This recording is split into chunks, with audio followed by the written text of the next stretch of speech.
Di bumi Gaza langit menangis,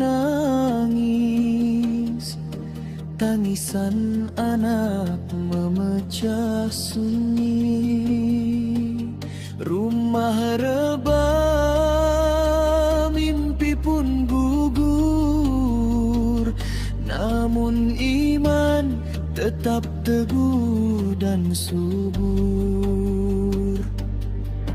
Ibu memeluk dengan air mata, ayah berdoa dalam sengsara.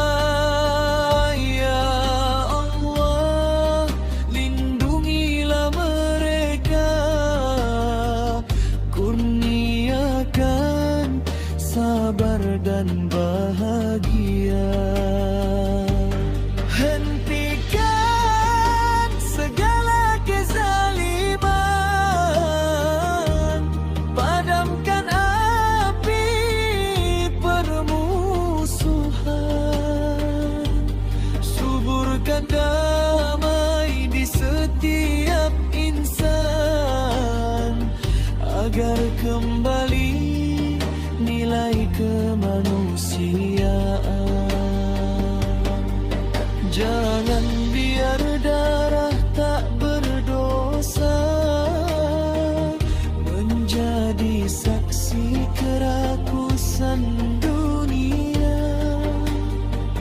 Ya Allah, Engkaulah Maha Adil, turunkan rahmat, angkatlah derita. Takwa pelita sepanjang usia, menyinari gelita dunia. Bersama doa kami panjatkan untuk semua yang dizalimi. Takwa satukan hati manusia dengan kasih dan cinta sesama.